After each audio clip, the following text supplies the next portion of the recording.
Ryan Taylor at the Emirates, where Arsenal have run out 5-0 winners over Leeds, completely demolishing Daniel Farke's side, as Victor Gyökeres and Jurriën Timber grabbed braces, and there was also a goal from Bukayo Saka.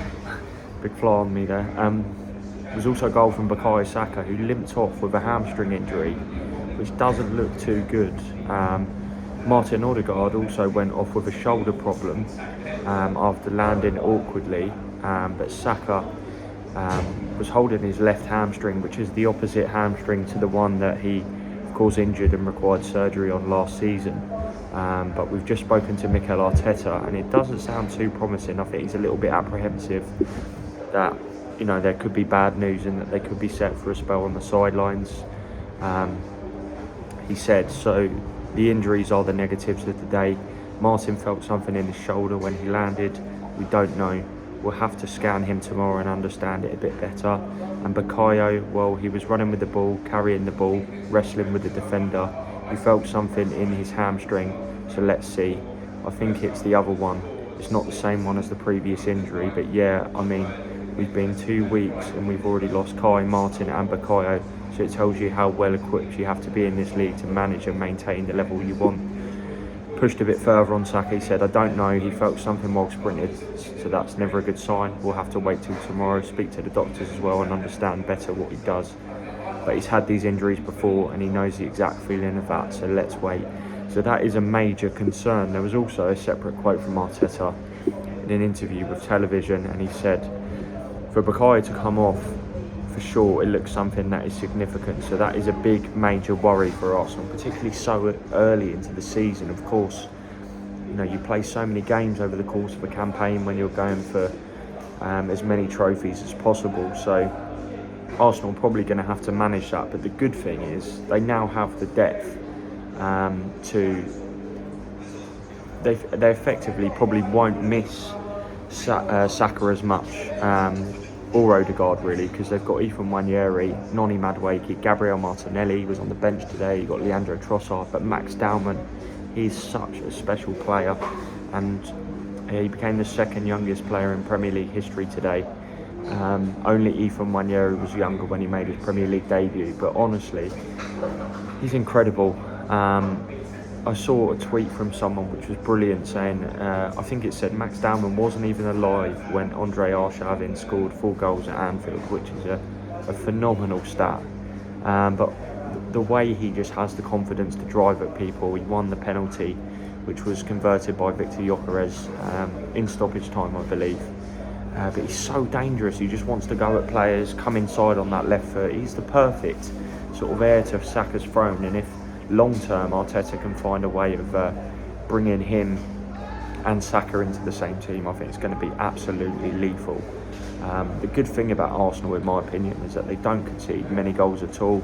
2 clean sheets now, but they can source goals from so many different avenues. Set pieces again today, 2 goals from set pieces.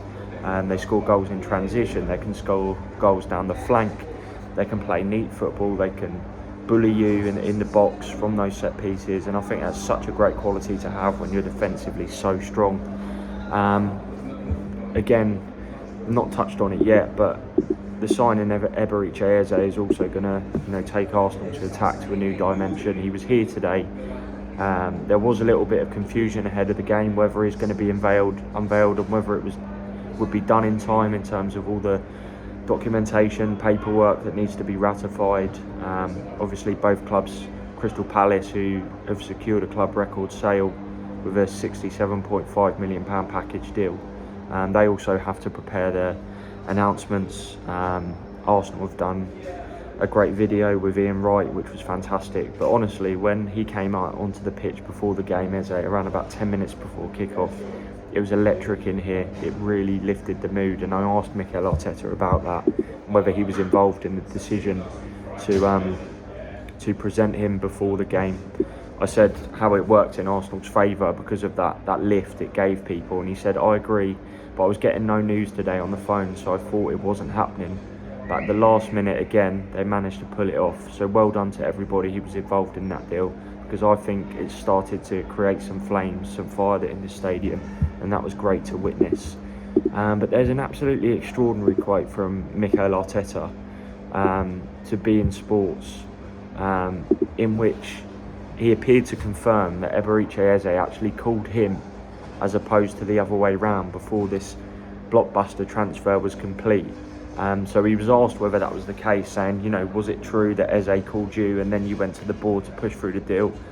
And Arteta smirked and said, that shows how much he wanted to come. It's very different sometimes because you want to be very open and transparent with the players as they have to make decisions in their careers. But I'm delighted to have him. I can tell how much it means to him and his whole family. I'm sure we're going to have so many great moments together.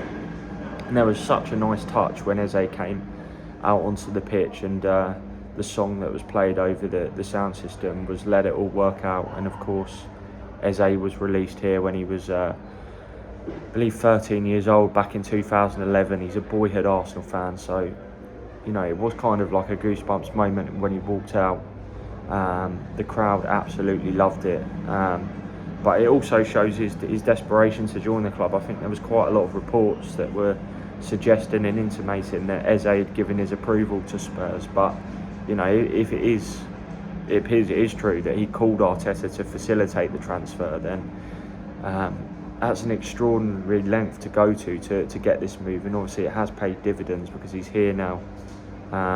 He's signed on an initial 4-year contract with a 1-year option, a full week of training next week before facing Liverpool at Anfield, and you do get the sense that given Saka and Odegaard may have picked up injuries, his arrival's come at the perfect time. And I think Arteta is so pleased about that, because last season obviously they were walking a tightrope really with injuries, but this season he's decided to go the opposite route and bring in, you know, almost too many players before the end of the transfer window, just so he's got those options. And I think it's such a good decision really, because already the squad looks so strong. You've got so many different options in their repertoire, but a really positive evening for Arsenal, really positive performance, and a really interesting press conference actually after the game. I think there's a lot of a good feel factor around Arsenal at the moment besides those injury problems.